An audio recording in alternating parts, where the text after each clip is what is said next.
Welcome back, everybody. In this video, our focus is going to be lesson number 50, and lesson number 50 is going to be, you're going to be playing the chords that you arpeggiated in lesson number 49. So that's kind of how this book is organized.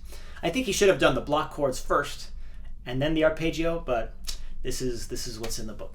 So you're just going to play the chords as block chords.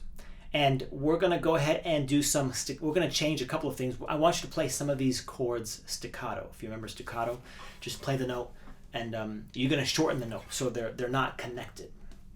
As opposed to legato, which means the notes are as connected as possible, right?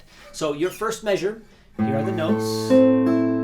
Okay, you have only two voices now, by the way, in this lesson. The arpeggio in lesson 49 was broken up into two parts.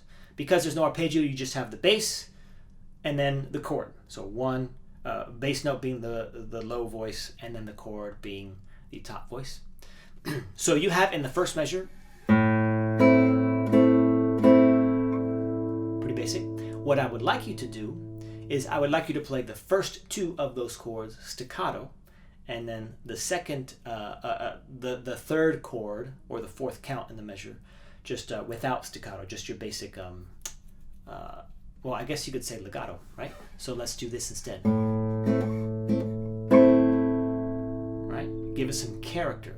These types of articulations are going to give the music, are going to bring it to life. All right? So let's just try that. Run through the chords, which you should have down fairly well since you were practicing lesson 49 before this. And let's play the first, again, the first two chords staccato, the third one legato. Let it ring. Sounds like this. 1, 2, 3, 4.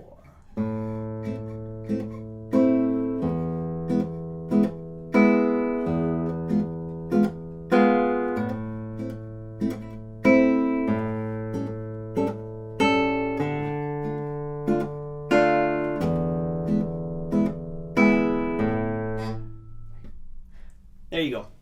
I messed up at the end there. I accidentally touched the fifth string, but there you go. Something simple. What I was actually doing, I didn't even realize this, is each successive chord was louder than the next. I think I actually started doing it halfway, but that is also something you can do. Otherwise, what you're going to play is going to be very boring. Like, let me show you.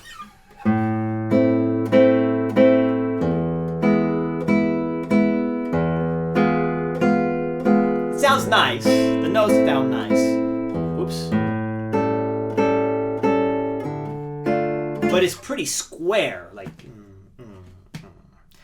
when we throw in the staccato, that articulation, and then we throw in the crescendo, we start to breathe life into the music. Notice how I'm starting to focus on those kinds of things now? Because that is the most important. Yeah, the technical stuff to learn how to play it is important. But once you have that down, it's going to be all about turning the notes into something more than just notes. So again, I was playing the first two chords staccato, and I was doing a slight crescendo for every single measure. Let's see.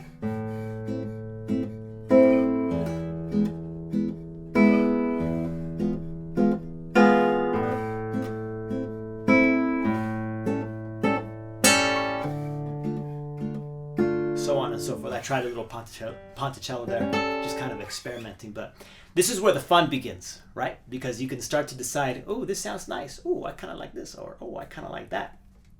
And then it's just a matter of practicing it and executing it so that it becomes more musical. Trying to just drive that point home. But there's lesson 50. Make sure that you stop the bass strings. I'm not sure I was doing that myself. I was kind of getting caught up in the musical aspects, but obviously make sure that you stop the bass strings from ringing so they're not ringing on top of each other. All right. That is it. I'll see all of you in lesson number 51.